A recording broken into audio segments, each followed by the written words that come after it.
Hei, مرمي.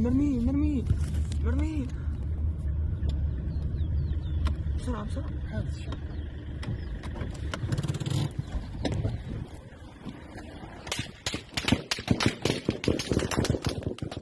Kekejaman militer Israel di jalur Gaza semakin tidak terbantahkan.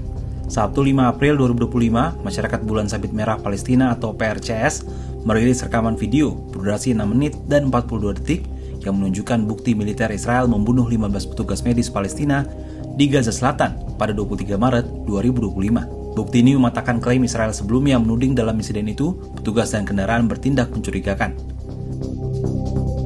Adapun video itu berasal dari ponsel milik Rifat Radwan, salah satu korban tewas. PRCS menyatakan video tersebut dengan tegas membantah klaim bahwa pasukan Israel tidak secara acak menargetkan ambulans dan bahwa beberapa kendaraan mendekat dengan mencurigakan tanpa lampu atau tanda darurat. Insiden penembakan itu menewaskan 8 personel PRCS, 6 personel Pertahanan Sipil Palestina atau PCD, dan 1 staf Perserikatan Bangsa-Bangsa atau PBB.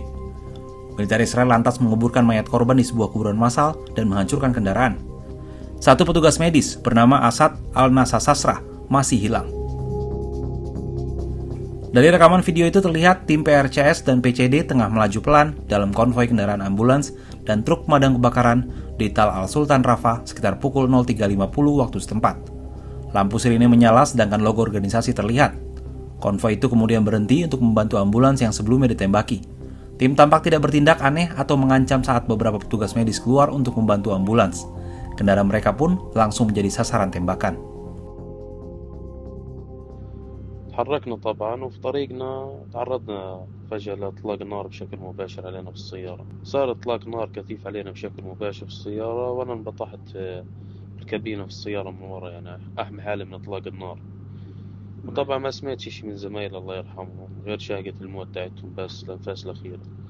وما شفتهمش طبعا لأنه بعد هيك تفاجأت ناس بتحكي عبري وطلعوا قوات خاصة من الجيش الإسرائيلي كانوا لابسين زيهم العسكري وسلاحهم والمنظار الليلي اللي بيشوفوا فيه في الليل طبعا.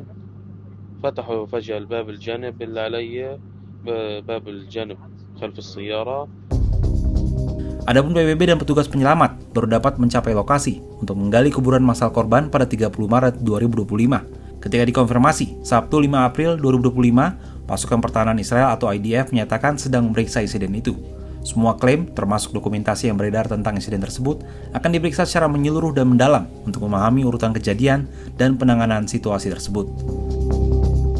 Sementara itu, ratusan warga Israel melancarkan demonstrasi di Yerusalem Barat pada Sabtu 5 April, menuntut kembalinya sandera Israel dan gencatan senjata di Gaza. Para pengunjuk rasa berbaris di Jalan Yafa dan meneriakkan slogan-slogan anti pemerintah di dekat kediaman Perdana Menteri Benjamin Netanyahu. Israel melanjutkan serangannya di Gaza pada 18 Maret, menghentikan sepihak gencatan senjata yang telah dilakukan selama 2 bulan. Lebih dari 50.600 warga Palestina telah terbunuh di daerah kantong tersebut akibat serangan militer Israel sejak Oktober 2023. Sebagian besar adalah wanita dan anak-anak.